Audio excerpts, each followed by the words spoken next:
a priest performs a public ritual. He bestows a child, named Toru, with a power from the gods through the skill tree. He lifts the crying child in a basket, announcing his skill, which is restoration. Toru, already grown up, catches a crawling slime in the goblin's forest entrance. He slashes its slimy form with his knife. He then impales the slime's core, containing a dark fluid. Toru pulls out his knife, as the fluid splatters. However, his knife corrodes due to its acidic property. Unbothered by the situation, he simply casts his restoration skill. His knife is immediately restored like brand new. Toru uses a vial to catch his 12th fluid as it drips from the slime. He senses a presence nearby. Suddenly, a beast blows up beside him. He notices a group of adventurers using magic. He jumps to dodge the slashing beam, heading towards his way. He looks at the slashed tree. While holding the creature's debris, the adventurer notes that he only intended to stun it. He blames Toru for messing up his magic. His party notes that Toru frequents the location to hunt slimes. Annoyed, the leader rudely calls him names. He points out Toru's unscathed weapon and armor, concluding that he only aims for weak monsters.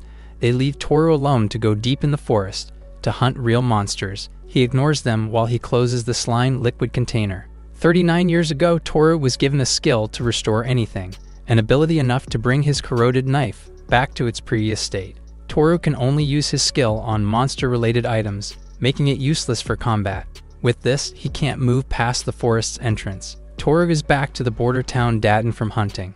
The gatekeeper, calling him an old man, teases his hunting, but the other guard calls him out. He nonchalantly shows his lowest G-rank badge to the annoyed gatekeeper. He suggests that he retires and be like him instead. Toru calmly passes the gate. The gatekeeper just sighs in pity. Toru goes to the subjugation assessment counter. He presents the vials of mud to Marika, the receptionist, but she is confused while holding the vials. She reminds him he is at the subjugation assessment counter. The adventurers he saw earlier arrive, confirming that mud collection is also a form of subjugation. However, they try to bully Toru by taking his spoils. The adventurer tries to grab his vial of mud. However, Toru abruptly knocks his face. Enraged, the leader attacks him, but he smoothly dodges his punch, causing him to crash into the counter. The fluid splashes into Marika, startling her. She calls the guards. Ina, her boss, calls her out. Then she thanks Toru for the vials. Ina reminds Marika to be careful around dead slime's fluid, even if harmless. The latter tries to reason out. Ina asks her to clean up while she takes over. Suddenly, Toru grabs the spilled vial. He uses his restoration skill to bring everything as they were.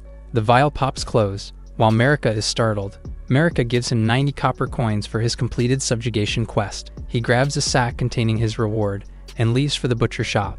He hands the dead mole to the butcher. She commends the clean kill he executed. This helps her peel its skin off easily. As usual, Toru sells half of the meat to her while he keeps the rest.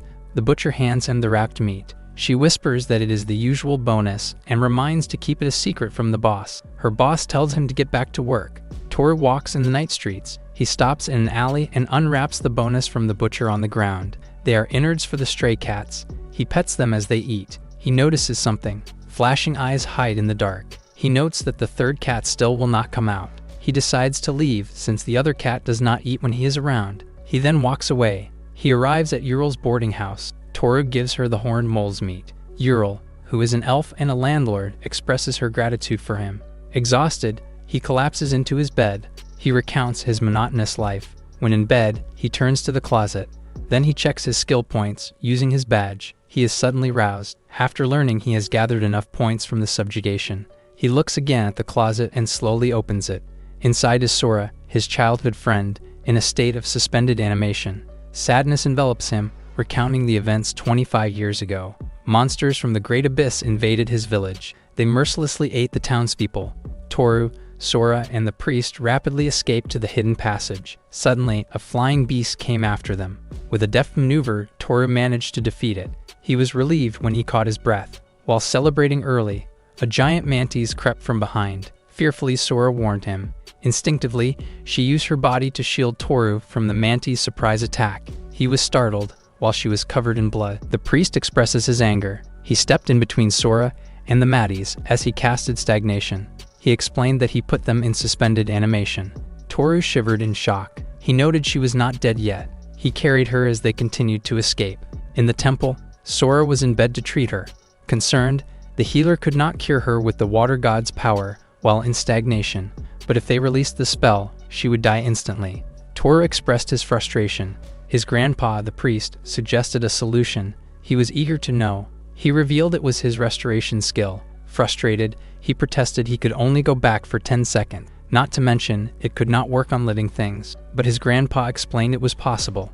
He only needed to raise his skills level. Toru was dumbfounded, revealing he could unleash Time God's true power at level 10, same with his stagnation skill. Toru felt a sudden burst of hope, but his grandpa warned him of a challenging path ahead. Nevertheless, Toru was determined to save Sora. However, the suffering was just like the priest said. He needed to defeat monsters to increase his level, but he had no combat skills. But a gatekeeper pitied him, so he taught him how to wield a sword. Then he was able to hunt little by little. He noticed many beginners earning points. They also joined parties helping them to level up. At the age of 30, he mastered the art of evasion and counterattack. In an unfortunate invasion, he lost his left hand's strength upon saving a child from monsters. Due to this impairment, it became harder for him to raise his level. Presently, as he looks at Sora, he is unsure if his wish will come true. However, he keeps working hard tirelessly. His weakened left hand tries to feel her face. This gives him hope to keep going. He sits on his bed. While he contemplates, he meditates and enters his mental realm. It is believed that every human soul is born with a natural skill tree, giving them the opportunity to perform miracles. So far, he gathers 10,000 skill points in his water jug. He pours it to water his skill tree. A flower slowly blooms as his level increases. At last, he reaches level 10. His restoration skill unleashes its full potential.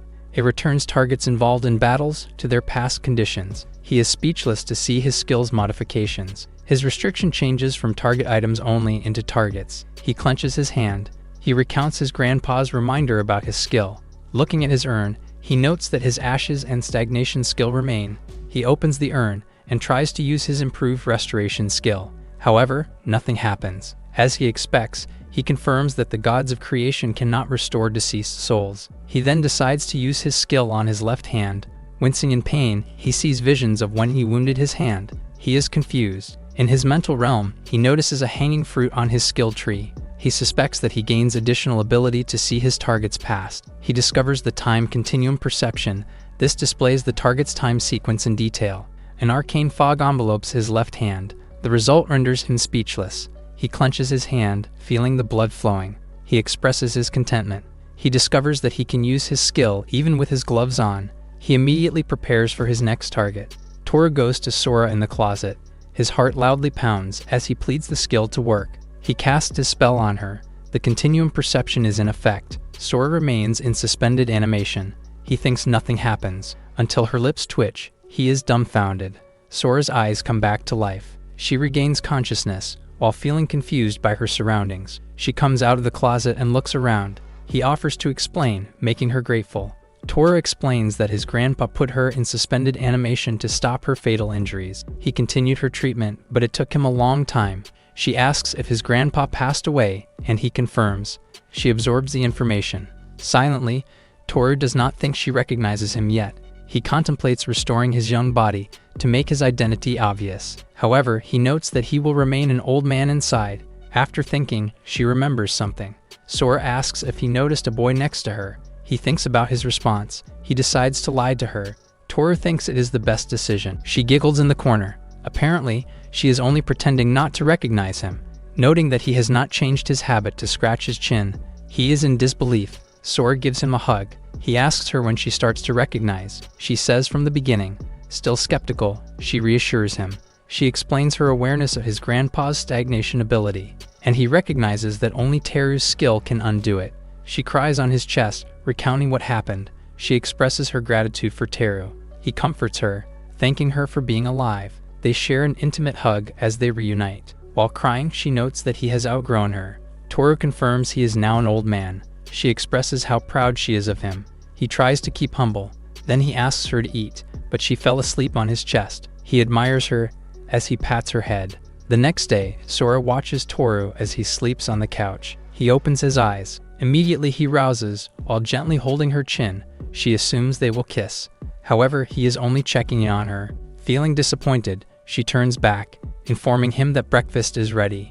He notes that she didn't wait for him to introduce her. Ignoring him, she leaves the room to tell the landlady he is awake. Sora is excited to eat her first meal after 25 years. Ural is amused by her. He apologizes to her for bringing someone from his hometown unannounced. She doesn't mind, as they give each other favors sometimes. Also, as a former adventurer, she is happy to support a new one. Toru echoes her as he looks at Sora. She asks if she can be an adventurer. He dissuades her, telling it is a difficult job. She positively responds, wanting Toru's help. She finds the food delicious.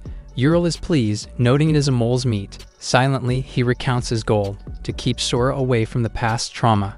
But he thinks twice, noting he is just getting old. While everything is new to her, after pondering, he tells her that they will register her to be an adventurer later. Sora is excited. He asks if they need anything to prepare. He also consults the landlady. Toru asks Ural if she can lend Sora her armor temporarily until he gets a new one. She warns he has not used it in a long time. He says not to worry. She asks if it is really okay, noting the robe's yellowish color. Also, the breastplate is already rusty and has mold in it. Sora expresses her excitement, while Toru places his hand on the armor. He uses his restoration skill. The continuum perception takes effect. Instantly, her armor turns as good as new. At first, Ural is rendered speechless. She asks him about it. He explains it is his skill and apologizes for surprising her. Sora wears the restored armor and happily twirls. He seems to like his hue.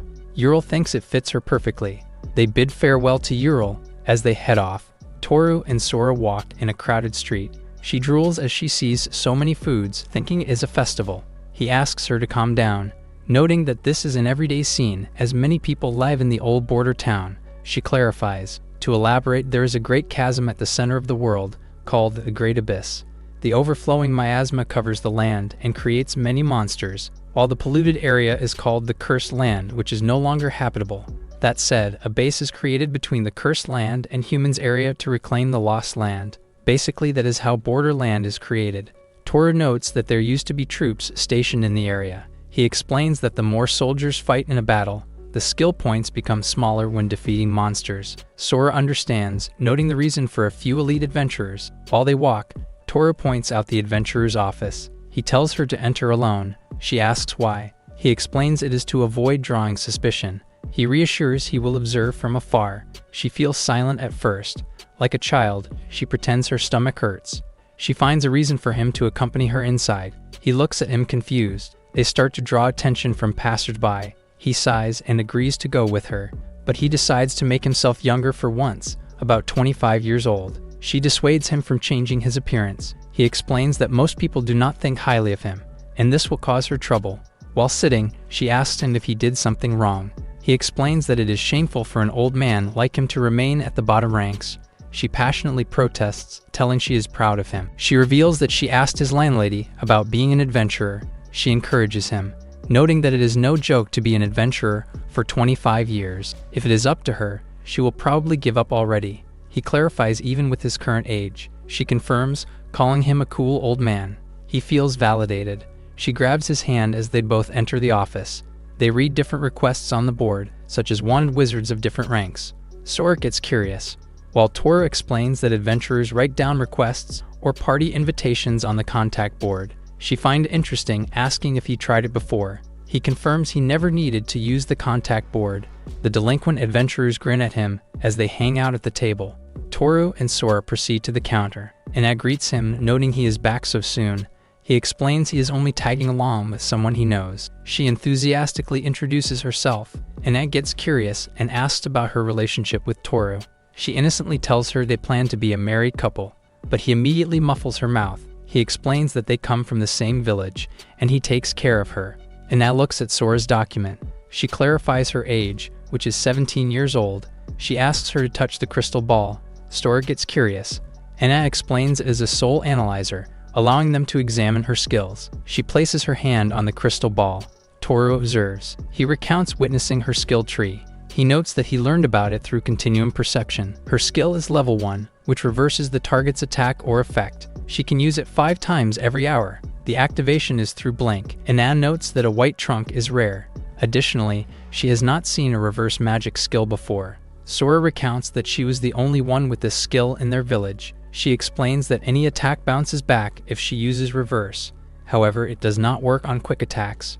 Toru and Sora both recount the time when she was attacked by the mantis. He feels down remembering it. She finally receives her adventurer badge. Feeling excited, she tells Toru their badges look the same. She is proud she is finally an adventurer like him. Their walk is interrupted by clapping hands. They are greeted by the delinquent adventurers. While seemingly drunk, the leader congratulates Sora.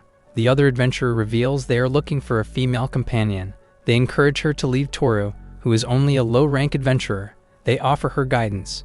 Toru ignores them and asks Sora to ignore them. Annoyed, the leader attempts to punch him. He effortlessly dodges the attack. He then holds his shoulder, causing the delinquent leader to collapse into the ground. His teammates are enraged. They attack Toru as well, but he calmly blocks their hands. They also drop to the ground. Sora is amazed. He explains that he restored him to the state they were dead drunk. While they continue their walk, Toru asks her if it is really alright, warning her about more vile adventurers like the guys they encountered. Additionally, he cautions her about tough monsters she needs to fight moving forward. She enthusiastically reminds him that she wants to help him, and that she is happy to spend time with him again. She changes the subject and asks for his dreams. She insists that he tells her, and she will help him. He reveals that he wants to travel far away, as he is tired of walking through the same forest for the past 25 years. She asks if he regrets having the same life, but he immediately says no. He tells her that he still wants to continue adventuring. She reaches out to him and tells him to adventure together. While the sun sets, a solo adventurer finally finds a party. Toru and Sora arrive at the goblin's forest. He stands steadily, while he hears a horn rapidly drifting. An explosion from the ground erupted. A horned mole attacks from the earth. Sora feels extremely worried. He quickly dodges the beast's pointy horn. The horned mole launches in the air, while he strikes its neck with his sword. Still alive, the beast digs the ground. Sora thinks it runs away, but Toru says not yet. He asks her to use her item next time, when she gets a chance. She tells him to catch the horned mole next time. The beast burrows the earth. While they remain on guard, the wounded beast emerges again from the ground. Suspended in the air, it tries to attack him from behind. Sora keeps her eyes on the beast. She points her scepter and uses reverse. The horned mole's attack bounces back to it. While the beast lies unconscious on the ground, she asks if it is really a horned mole. Toru confirms, but he notes that she overdid her attack as the horn is gone. She apologizes, but he reassures her it is fine. He uses restoration on the beast. While still dead, the horn is restored. She asks if he revived the beast, but he explains it is impossible to restore a soul. He can only restore the body as it were when it was still alive. He cuts the horn from the beast. Toru uses the restoration again to get another horn. Sora commends his cleverness. He explains that their family is growing, so he needs extra income. He promises not to get caught. She is happy to hear him say family. After collecting horns, she commends his speed in dodging the attacks. He reveals that he is restoring his position. The more he gets used to it, the more agile he becomes. That said, she concludes why he has been touching his body. He suddenly touches her face gently. She blushes as she looks at him. He goes into a mental realm, looking at the skill tree. He sees the spatial perception skill, which understands the targeted space in detail. It is automatically activated, the effect is small, and the range is visual. He notes that her ability to see through his moves is too good, only to find out it is a skill after all. Sora closes her eyes, assuming a kiss again, but Toru continues to walk, leaving her behind. She gets annoyed, confusing him. She walks past him, feeling offended. He recounts that it would take 20 minutes to finish this task alone, but with Sora, it is no more than 3 minutes. With this, he feels positive that they will get deep into the forest soon. They take a rest in the forest. Sora is excited to eat her lunch. Upon taking a bite, she pauses and shouts that it is salty. She cleanses her palate with water. Toru explains how to eat the meat. First, he tells her to use a knife to cut thin slices, then wrap it around the cheese and biscuits. She asks him to warn her next time. She is finally pleased with the taste. While resting, he asks her if anything catches her attention on the way up.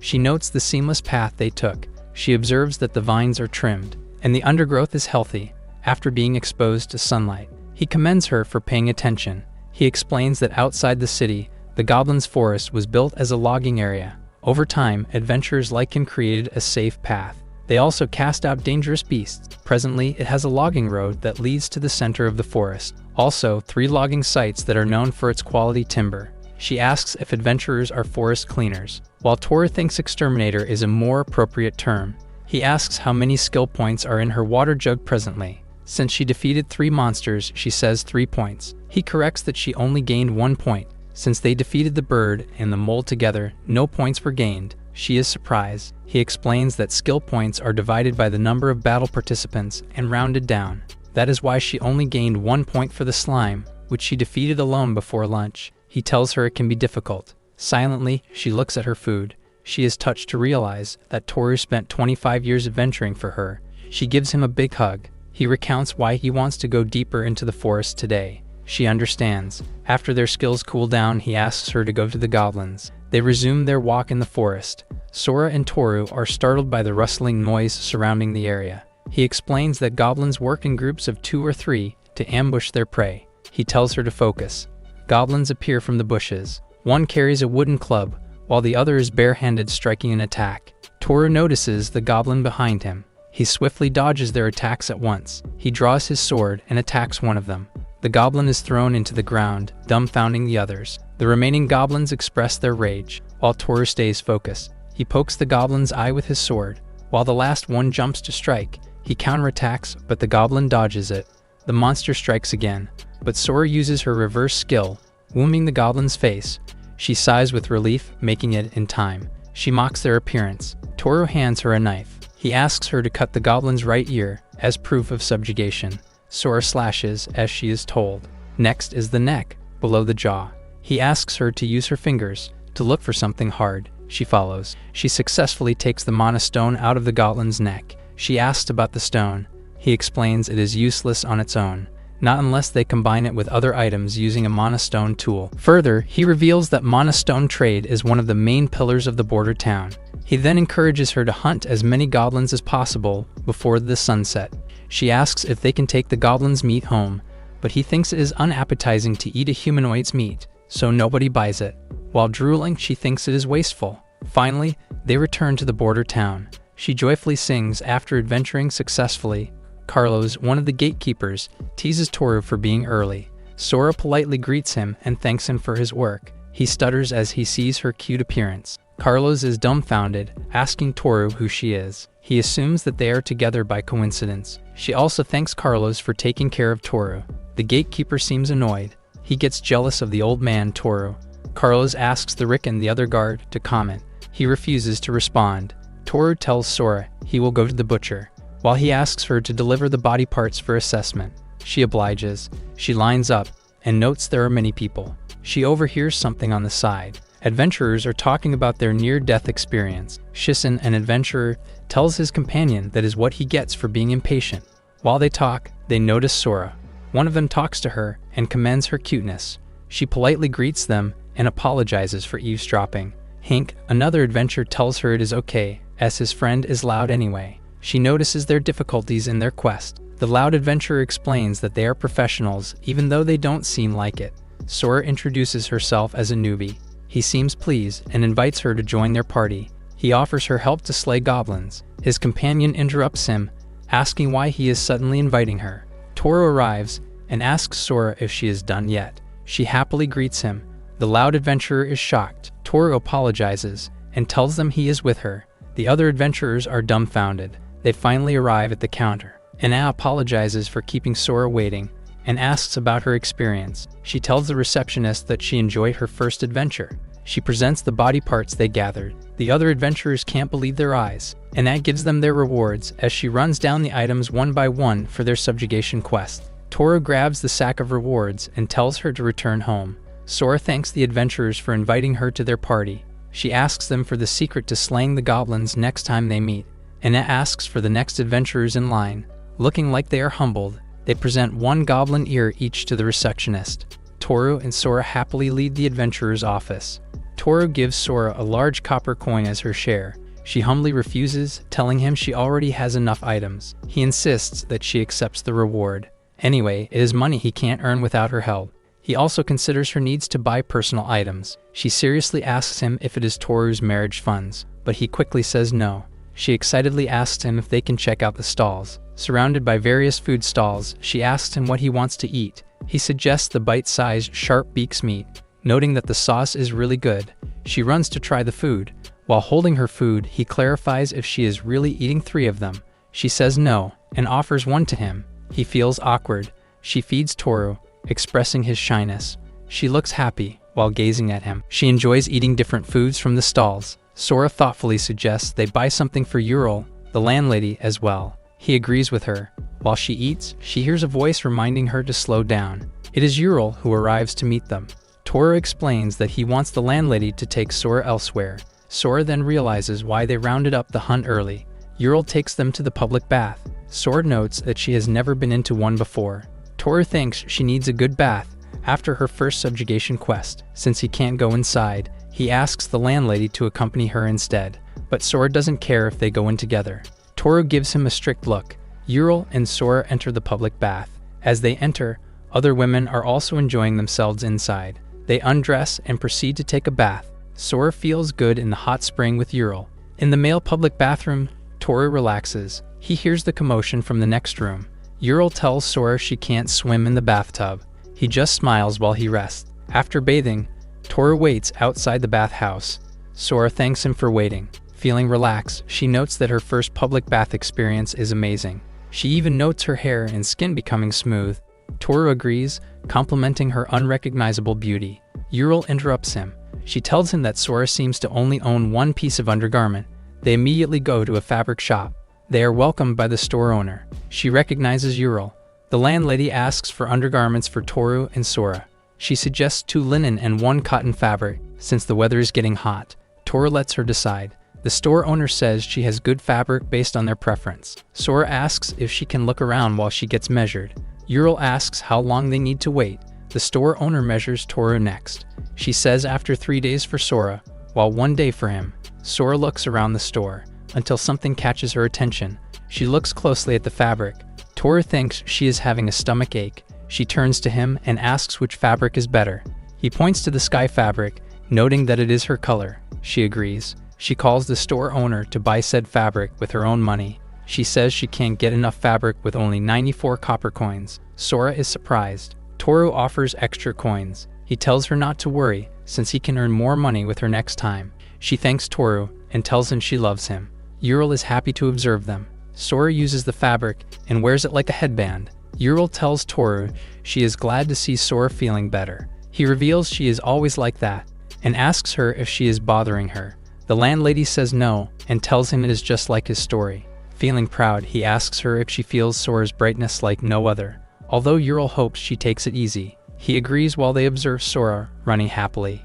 During an adventure, Toru tells Sora to watch out for an attack. She uses her reverse skill on 2 goblins, taking them down at once. They both fight goblins together like a good team. He slashes the last one, while she catches her breath. Since their first day of adventuring together, their subjugations keep increasing, while they keep goblins as their main targets. She asks him to use his restoration skill to handle the task. While adventuring, Sora sees a bitter grass that Toru mentioned before. He explains that it is the main ingredient for the blood-stopping ointment. He suggests selling it for a good price since it doesn't grow in the city. He tells her just cut off the top of the stem so that it can quickly grow in 3 days. She gets an idea to get as many as possible. They just need to remember their location, but he explains that it only grows during the summer season. They arrive back to the border town. Carlos, the gatekeeper, rudely greets Toru as they walk past them. Rickon just gazes at them nonchalantly. Sora tells him they had a good haul today. He agrees, noting good enough to catch attention. An adventurer in fancy armor looks at them sternly. His name is Russell, wearing a silver plate B rank. He clarifies Toru's identity, while Rickon nods to confirm. Surprisingly, Carlos can't believe his senior's action.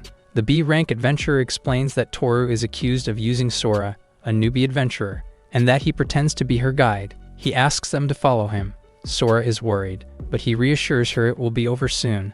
They are escorted by guards as they leave. Angry, Carlos can't believe Rickon would tell the security department about Toru and Sora. Rickon asserts his dominance and tells Carlos to use honorifics. He argues that he is still his senior in their job as gatekeepers. Carlo rebuts, asking how he can respect someone who sells out his friend. Rickon asserts that Toru is in violation. He also looks down on him for being a mud hunter. He punches Carlos, arguing that, unlike them, Toru has been working hard all his life. He notes Rickon's jealousy of Toru, enough to sabotage him. Enraged, Carlos tells him he is actually the one who is below anybody. However, Riken reminds him of his mocking of Toru, but he defends himself, stating he is stubborn enough to even listen to his teasing. Riken gets curious why he cares about Toru. He simply dodges his question as he recounts their days of adventuring together. Immersed in his thoughts, when Carlos was only a newbie adventurer, he reveals that Toru took care of him. He is dumbfounded why the security department would pull out a B rank for a guidance matter. Toru and Sora are still escorted by the guards and Russell. They arrive at a pavilion. Sora is surprised. Toru explains that it is pseudo-miasma formation, operated by monostone tools. Additionally, traditional martial arts and magic can't be activated unless your opponents are monsters.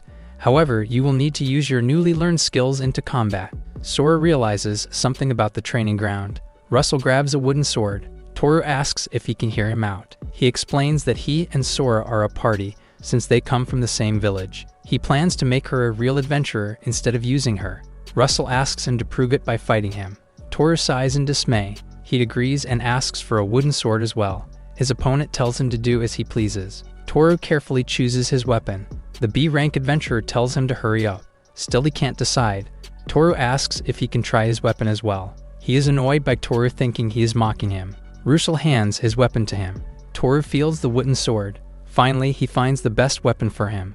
The B-rank adventurer's annoyance intensifies. They face each other as their battle begins. Russell gets in position. The guards note the immediate increase of his fighting spirit. They explain that he possesses the full spirit ability, a skill from the flame of God, Rafflet. Russell declares that he will bring Toru down in one blow. The latter tells Sora to take a good look. She obliges. Nonchalantly, he notes that a B rank like him will confront him alone. Russell's anger intensifies as he clenches his teeth. He mocks Toru's low rank. Suddenly, Russell is startled as he can't use his martial arts. Calmly, Toru charges at him. He tries to block his attack, but Toru strikes another slash, landing a direct hit on him. Russell slams his knee to the ground. Weakened, he expresses his frustration. The guards are anxious to see his poor state.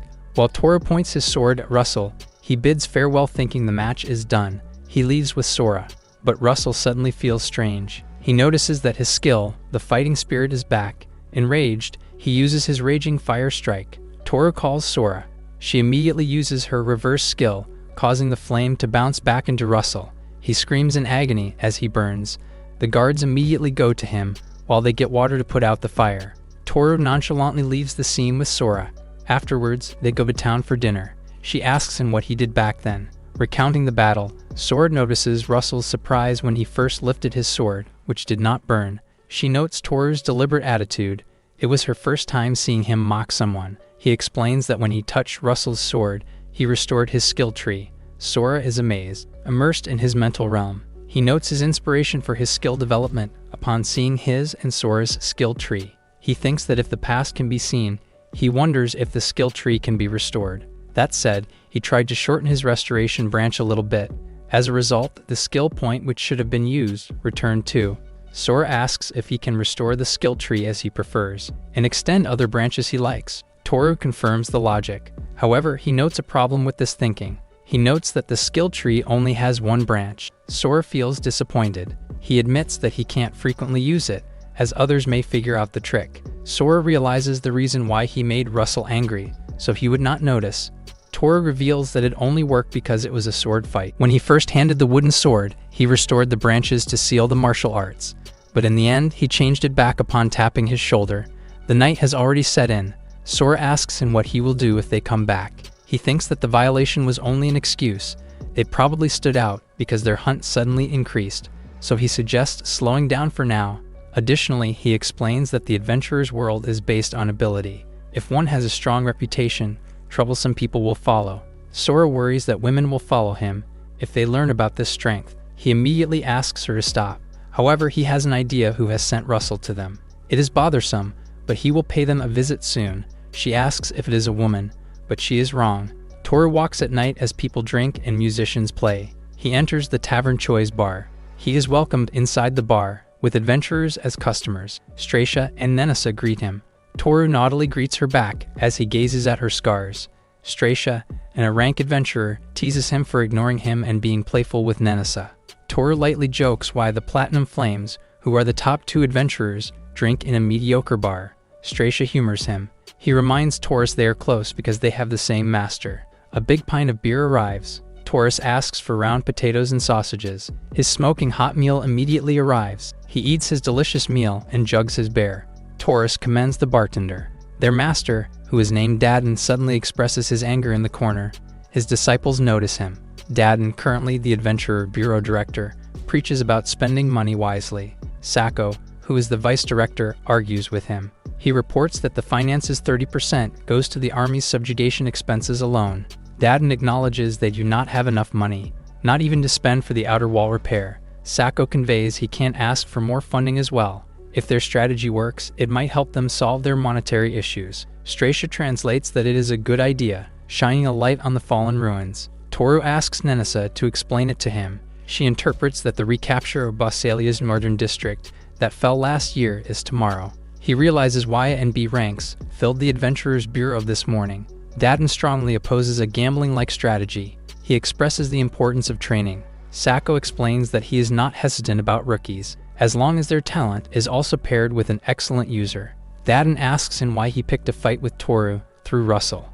Noting he did not properly choose the means, he encourages Toru to speak up, which is the reason why he is here. Sako points out Sora and her reversal skill. He commands him to let go of her. Toru nonchalantly gazes at him and asks him to leave them alone. Sako ignores to discuss. He advised partnering with strength to avoid being pulled down by weakness. Nenisa reminds his uncle to be careful with his words. Suddenly, his gaze intensifies. He asks her niece what happened to her scars on her neck. She looks at her scars, and they are really gone. She is in disbelief. Stracia looks with suspicion. While Toru drinks his beer, the former removes his eye patch. He displays his cursed magic eyes. While he investigates Toru's abilities, he apologizes and admits to his actions. Stracia laughs at Toru's low resistance for confessing quickly. Nenisa, calling Stracia Prince, asks him to hold back a little. She asks Toru for clarification. He reveals that his restoration skill achieved the highest level. He jokingly asks her if she wants her scars back. She expresses her gratitude for him. Sako calms down. He asks him what other things he can do, aside from curing old wounds. He simply answers various things. Sako then asks Dadin to retire from his position, noting his old age. Annoyed, Dadin refuses his proposal. Toru suddenly orders foods and another beer. Sternly, Dadin tells them to keep the discussion serious. Suddenly, Sako is dumbfounded at the director. As the stew boils, everyone but Toru is rendered speechless. Sako praises his skill, as well as his arrogance. Dadin is confused with what is happening. Nenisa points out his head. His confusion intensifies. Dadin's hair suddenly grows back. Toru makes him look young, contrary to Sako's comment earlier. Enraged, he can't believe that he really raised his useless skills level. He admits that his competence is only to make their mouths shut.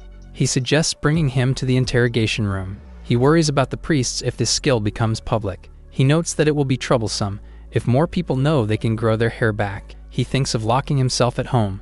While he blames his favorite disciple, Toru, Stracia jokingly notes that their master's retirement destination is decided. He suggests that they enjoy the night to the fullest. While his meal is served, Toru declares he has two conditions. The first is not to meddle with him and Sora. The second is eliminating those interfering with them. Sako asks what they will get in return. He thinks carefully. He confidently asks for half a year, and he can become like Dadin and Sako. Stracia and Nenisa look so proud of him. Sako notes his big words for a low rank like him, but he thinks that he can achieve his goal faster if he hands Sora over to him. However, Toru disagrees. Even if he is good at moving people, he lacks talent in nurturing them. His exceptional talent results in his high standards. In fact, there are no more ranks, apart from the Platinum Flame in the past 2 years. Dadin is amused by his favorite disciple. Sako rebuts and mocks the greatly cherished Dadin for causing early retirement. While he eats, Toru informs them he does not want to cause trouble. Instead, he just wants to continue what he is doing. Dadin notes his lack of greed. He suggests that Toru retires as an adventurer and comes to his place. He responds that he is still active, but if he insists, he will follow him. His master understands that he still wants to be an adventurer. He asks how long he plans to do it. Taurus wants to continue until he can.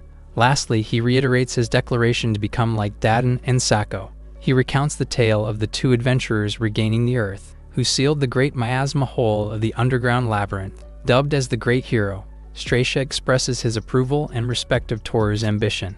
while Nanasa looks forward to his goal happening. The three disciples share a toast. Dadan expresses his full support, while he promises to take care of the troubles. Sako looks sternly at him. Immersed in his thoughts, he thinks Toru is still hiding something about his abilities, recounting how he defeated Russell. He also believes that it is bad for Dadan to side with him. Sako formally approves Toru's conditions. He will also order his subordinates to stop meddling with him and Sora, but he wants a progress report from him to some extent. Toru is pleased as he accepts his proposal. Done with his agenda, he drops a copper coin. He bids farewell to them, while Dadan expresses his disapproval of him leaving, but they can't stop him. Toru finally leaves the bar. Sako asks the director if it is okay to let him leave easily. He notes his stubbornness and his difficulty admitting defeat. He disregards what he just said, making Dadan pay attention. Instead, Sako wonders how he will enter his own house with new hair. Two giant caterpillars are tied in ropes. The butcher notes their giant haul today. Toru asks her to sell one whole, while split the remaining in small portions. Sora expresses her hunger. She asks him to return early and grill the caterpillar meat. He asks him not to rush, as there is a place he wants to stop by. He tells her that they will be delighted to see the amount of meat they bring. Sora is confused about their destination. He brings her to the alley where the cats live. Sora feels anxious, but he tells him it is fine. He unwraps the meat. The two cats immediately appear and run towards them. He apologizes for arriving late. Sora realizes now what he meant by they. He shares that he often feeds them. However, it has been a while since the last time. She pets and talks to them while they eat, but he warns her, noting that they hate being touched while eating. But the black cat adores her. Toru is surprised. The other cat turns sweet as well to her. He feels jealous after feeding them for half a year just to get their affection. While she admires the cats, Sora thinks they are delicious. Toru attempts to touch the cat, while Sora notes it will not be delicious if they eat scrawny meat. Suddenly, she feels strange. She senses that they are being spied on, but he is busy talking to the cats until Sora catches something. She holds a stray child, wearing a worn-out shirt. Toru is surprised. She asks if the kid lives around the alley. Still in shock, he asks the kid if he is the third one. Mu, the stray kid, says she is not delicious even if Sora eats him. She makes sure she will not do that. Mu echoes something delicious that she heard earlier. Suddenly, her stomach rumbles. Her eyes are on the meat. She immediately rushes toward the food. Toru quickly grabs her. He asks if he has been eating cat food all along. Mu insists on eating the meat. He asks the kid's parents' whereabouts. He tells him that he can't deal with homeless kids anymore. But Sora grabs his arm. She displays a charming expression. He changes his mind and will ask for the landlady's permission. Sora is pleased. She hopes that they get along with Mu. The kid asks them what their plan is with her. She entices her with delicious food. Mu seems to agree. Sora says it is decided. Then she introduces herself and Toru. Mu calls her big sister. While he can't complete Toru's name, the cats gaze at them. Mu calls him too, telling him she is hungry. But Toru tries to correct him, and he teaches her how to pronounce his name. They arrive at Ural's boarding house. The landlady notices Toru and Sora bring home guests. He apologizes to her. He notes that they become attached to him. Toru asks her if they can take shelter for a while. Ural approves his request, and she offers to warm up the bath for Mu. She follows up the food with him. He tells her they need to clean her first. Sora asks him if they can clean her with restoration skill. Toru tries to look into her, but he can't find any of her records. He thinks he has not encountered any monsters yet. Sora gives her best in cleaning up Mu. She feels ticklish while they give her a bath. She enjoys freshening up. Toru finds it strange as he can't see any fleas on her. Sora realizes that even the cats don't have fleas as well. Silently, Toru feels worried about Mu's scratches on her back. Sora notices Mu's purple eyes. She explains that it is the purple eye tribe's characteristic. They observe her eyes closely. Toru mentions that they have natural night visions. While calling her Munu, Ural arrives with her old clothes, their new guest. Sora corrects her, telling her name is only Mu. But Toru informs her that it is also correct, based on their tribe's custom. He explains that males from their tribe use the same letter continuously in their names, while females use 2 pairs of repeated syllables. Sora concludes that her name could be something like Lelamu or Mumu. Mu dresses up and asks Toru how she looks. He compliments her appearance. She looks happy. Finally, their meal is already prepared. Sora expresses how hungry she is. Mu asks permission if she can eat already. He nods as confirmation. She savors her bite of the meat. He reminds her to chew her food properly, and that no one will steal it. Sora agrees with Mu. Nothing that thigh meat is the best. She asks Toru to go hunting tomorrow. Just like a parent, he tells her not to eat so hurriedly. He asks her to drink water. She follows him. While they enjoy dinner, Yuro wishes that Toru could encounter these kids earlier. She notices Sora gazing at her with curiosity. She apologizes for observing late, but she asks about the landlady's long ear tips. She reveals that she is from the Ashen Ear tribe. Sora confirms her assumption that she is from another country. Toru explains that Ural is from the north. Their ears became longer to pick up sounds better on the snowscape. She corrects him, saying it is so they will not miss the teachings of the ice god, Strajan. She also adds they are often teased as gray rabbits. She recounts a large country in the middle of the continent long ago. It had a high technological civilization. Also, people lived a peaceful and prosperous life. However, the country was swallowed up by a huge hole in the ground 100 years ago.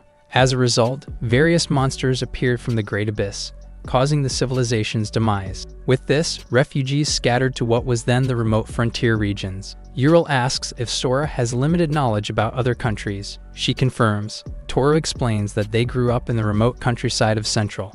The landlady offers to share her knowledge with Sora. She gladly accepts her offer. Various civilizations emerged. The people were blessed with the spiritual powers of the six gods, is jointly governed by six great powers. He notes that they don't normally visit their village. While it is now clear for Sora why some have horns or scales, Ural then asks Toru about his plans. She teases and calls him a father, referring to the situation with Mu. Initially, he plans on feeding her then kicking her out. However, he decides to look after her for a little longer. Her purple eyes remind him of his master Dandan, who took care of him as a child. Ural looks at him with admiration. They continue enjoying dinner. In an armor shop, Ramu, who is the owner, welcomes Toru. He tells him to make an order. He rants about some weapon owners neglecting their equipment, so he commends Toru's diligence for taking care of his equipment. Passionately, he asks him about his order. He asks for a pair of shoes. Ramu notices that the order is for the little kid. He asks Sora and Mu to greet Ramu, noting that he may be scary, but his skill is top-notch. Sora introduces herself as his future wife. Surprised, he asks Toru when did he get married and have a child. In his defense, he tells him that he is just looking after his acquaintance's daughter, and he just picked up the child yesterday. Ramu thinks carefully. He asks Mu, which he mistaken for a boy, to take his foot's shape. He outlines Mu's fit on a leather. He tells him he will leave some space, so she can still use it when she grows bigger. Mu asks Toru what it is for. He explains that shoes keep her feet from getting dirty. He asks Ramu to make soft, something that feels like a cat's law. The owner tells him he will use something light. Toru asks about the cape that got cancelled. It was made of hippo leather. Ram remembers it as the one he failed to sell. He then asks Toru if he plans to bring Mu with him. Suddenly, the shop owner gestures his thumb to point outside. Mu asks Toru what does the gesture mean. Sora says it means to go outside. Privately, Ramu expresses his frustration with Toru. The shop owner tells him he does not want to waste orders, noting that Mu looks like she will not last long as an adventurer. Toru explains that she is talented, despite being small. Ramu observes the girls through the window. Toru holds a worn-out armor. He asks him not to tell anyone what he is about to show him. Ramu says not to it, until Toru uses its restoration skill, fixing the armor. He observes it and notes that he can't see any damage. Inside the store, Ramu can see gesturing with his hands. Mu notices and asks what it means. Sora says it means he gives up. Toru explains to him that it is his skill. Ramus can't believe it. He pats him in the back, congratulating him, but gets to thinking as his job might get redundant. Toru assures him that he will continue to be an adventurer with the girls. He also informs the show owner that it can also work on humans, so he asks him again if we can take his orders. Ramus is finally convinced, promising him to create a great product for Mu. Toru continues to repair, while mentioning the other subject. He restores the leather of the armor. Ramu sees that even the damages of the hippo leather also disappeared. He is amazed by how detailed the restoration is. Toru explains that his restoration power can replace missing parts. He is amazed and expresses his gratitude for Toru. He also asks Ramu for dragon skin armor, in case he can get one, but he thinks it is easy to get. He offers a rare ferret leather instead. Toru reveals the limitations of his skill, recounting the time he cut the horn of the horned mole. He says that only 30% of his target's missing parts can be restored. Case in point, he can't restore the smallest part of the horn. He suspects that it is because the brain can't recognize it as part of a larger whole anymore. Ramu concludes he needs bigger armor, so he can restore as much. but he assures Toru he can manage with his connections. The two finally come into an agreement. Sora and Mu continue to watch through the window. In the Adventure Bureau, a party of adventurers discuss. They find out Toru is actually amazing. Rickle agrees, hearing about the rumor that he set a B-rank adventurer on fire. Rickle shares that he also heard that Sora possessed a rare skill. The young adventurer remembers her as the cute one. They are surprised to see who arrives. Toru and the girls visit the Adventure Bureau. They are confused why they carry a child with them. Rickle thinks that Mu is with Sora, but they do not seem related, no matter how they look. The young adventurer hears Mu's calling Toru father. They are confused by them. They even suspect it is a remarriage, hence the child. Toru reminds Mu to be quiet as he introduces the place to her. Mu recognizes the place, noting that Ural mentioned his job to her. As her senior, Sora offers to show Mu around. The kid starts to get curious. She points at the adventurer board. Sora explains that adventurers write what they want, or something they want to do together. Mu asks if she can write as well on the board. Toru confirms. She tiptoes as she tries to reach the word. He lifts her, providing help. She looks happy. While she starts to chalkboard, she seemingly draw a family portrait. Toru asks about her drawing. She points Toru and her first. Sora thinks she is one of the smaller drawing, but Mu says they are the cats, Kuro and Shima. Shidi asks the kid if she is the last image next to Toru. Mu says it is Ural. Checking if she is done, they ask them to head over the counter. Sora protests that she is not in the portrait. At the counter, the receptionist looks carefully at the paper. She asks if the kid is just alright to register, given her age of 9 years old. Toru clarifies the minimum age requirement to be an adventurer as 8 years old. He reassures her that Mu is a magician, noting she does not need to keep close with the monsters. However, she can't permit his registration. Toru asks why. She explains that the Purple Eye Tribe has no lower brand offensive skill. It is believed that Mu's initial skill is the rare electric sense. Using said magic to detect monsters is not enough for her growth as an adventurer. That said, she can't allow Mu's registration. Taurus clarifies if it is because she can't get a skill point with electric sense. She confirms. He confidently reassures her it is not a problem, and she will understand upon Mu's test. The receptionist looks anxious. She then asks Mu to place her hand over the soul analyzer. She reaches to it. Her skill tree appears in the crystal ball. They wait for the analyzer to show the results.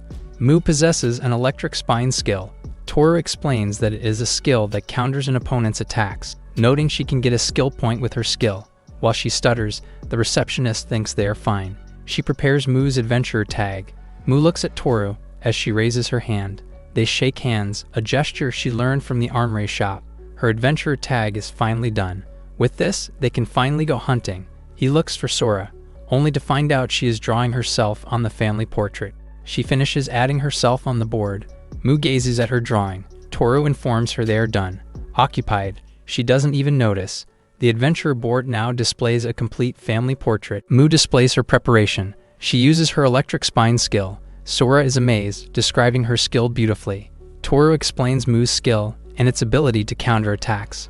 Mu tells him her itching stops after using the skill. Sora thinks all her fleas are gone. Toru touches Mu's head, analyzing her skill tree. Its current level is 1. She can use it 5 times an hour. Current status is weak. Duration is 5 minutes. While range is only around the user, he remains in the skill tree's realm. When he uses restoration on the electric spine's branch, the bump returns to level 0. He notes that she had this skill when she was born, and she has a total of 3 bumps. Toru also notices a seemingly round flower bud. He asks Mu to look at his eyes for the next step. Sora clarifies what he said. Suddenly, she senses being spied again, just like in the alley. Mu turns quiet. He asks her why the change in mood. Mu asks if he is mad at her. Sora consoles her, while Toru reassures her that he will not get mad. Rather, he is happy she wants to use her skill. She asks him if he means it. Toru is on bended knee and gives her permission to look. Mu is relieved and gazes at him. She enters her own skill tree realm with him. Mu notes the weird tree that grows. He is happy it went well. He asks what she sees down by the roots. She looks at the round thing. He explains that it is her special characteristic, sense sharing. It is a skill enabling her to share feelings and senses with her target. He recounts her expression before. He suspects that because of her fear to use her skill, she ended up living with cats. He notes that it is difficult to find someone living with a soul instrument. People around her must have seen her evil. He asks if she is fine. She gives him a big hug as a response. Sora watches in the corner. They go into the skill tree realm again. He asks if she can see the 3 bumps on the trunk. She confirms. He instructs her to pour water on the roots, elevating the middle bump. She follows his instruction. A branch suddenly grows. The new skill is electric radar. It shows the direction and distance of enemies in the surroundings. He encourages her to use it. She closes her fists and she concentrates. Mu releases electricity around her. The lightning bolts spread across the area. She senses something in the corner. Toru asks them to have a look. Sora asks what is going on. She is curious how Mu can use 2 skills now. She expresses her confusion with him. She is surprised to learn Mu's 3 skill bumps. Mu locates the area she sensed. They find a slime. Toru carries her to help her hunt the slime. He instructs her to impale the spinning core. She lands a direct hit. They are happy about Mu's first hunt. She asks Toru for validation. He confirms she did great. Silently, he thinks that the restricted skill is convenient. Sora pats her head, while jokingly expresses her competitiveness. Mukami gazes at her. Toru praises her, but warns her of the next training. She tells him not to worry. They go back to the skill tree realm. He holds the trunk, while they prepare the water jug. He instructs her to make the top bump bigger. She follows his instruction. She gains the Thunder Needle skill, which enhances speed and agility of the user's body. He asks her to try her new skill out. She concentrates. She screams thunder, while bolts surround her. She swiftly jumps. Sora feels anxious that it hurts Mu. While tossing a rock, he asks her if she feels any pain. Mu tells him she is fine, although it feels weird. He then throws a rock at her. He instructs her to dodge them. She effortlessly dodges the first throw, until multiple rocks come falling, but she manages to dodge them all smoothly. Toru continues to throw rocks, but she consistently displays her speed and agility. Sora praises her for dodging all the rocks. Mu feels proud for awakening a new skill. Toru commends her for exceeding his expectations. He pats her head as he feels proud of her. Toru then asks her if she can share the skill with him. She is happy to do so. However, she is clueless how to do it. He informs her about the opposite of sharing sense. She clarifies. Silently, he wonders why those cats had no fleas. Leaving Mu's tingling aside, he ponders why the cats are not in the same state as her. She clarifies that the cats are always together. He agrees and asks her to share with him. She displays a stern gaze. Bolts emerge from Toru's body. He asks her to close her eyes and cover her nose and ears, focusing to transfer the effect of the Thunder Needle to him. She feels doubtful at first, but she concentrates again, following his instructions. Toru feels something, successfully transferring the skill to him. He and Mu run around the forest together. He tosses her as they bond. Sora just observes in the corner. Toru and Mu get ready for another adventure, while Sora stops them. She expresses her feeling left out. Mu tells her it is still too early for her. She insists it is not. She asks Mu to share the skill with her as well. Mu ignores her. She tells Toru she is hungry. He gives her an apple. It is nighttime already when they return to the Adventurer's Bureau. They present their spoils to the receptionist for assessment. She is impressed by the amount of their hunt. Silently, he notes that electric radar and Thunder Needle skills help them finish their quests faster. Mu sleeps while she piggybacks on Toru. The receptionist gives them their rewards. As the party leaves, the receptionist is surprised. She observes that Toru's party has increased their goblin hunting numbers, unlike other parties who are not doing well. She gets suspicious with the number of hunts they present, wondering how they can spot so many goblins. While carrying Mu, he notes that hunting all day must be tiring for her. Sora is impressed by her. She notes her ability to switch skills, and learning to use them quickly. She compares it when she uses her skill 3 times, exhausting her. Toru reassures her that they have different situations. Also, their kind of magic plays a role in it. He recounts Mu's electric thorns that repelled the fleas. He thinks she probably increased her power by targeting herself. He cheers her up, highlighting the advantages of her inversion skill. Sora offers to take turns in carrying Mu. She worries he is feeling tired. He thanks her, saying he is fine for now. She expresses he can depend on her. After all, she wants to get closer with Mu. He notes that she does not seem to like Sora. He suspects that he used her sense-sharing skill to someone Sora's age, and the result was unfavorable. That said, he advises to take things easy. She appreciates Toru's guidance. Suddenly, he remembers he has a request. She excitedly listens. He asks if she slept with the cats last night. She confirms, saying they joined her. He suggests doing an exchange, Mu for the 2 cats. She recounts that the cats went to Mu, then his door first.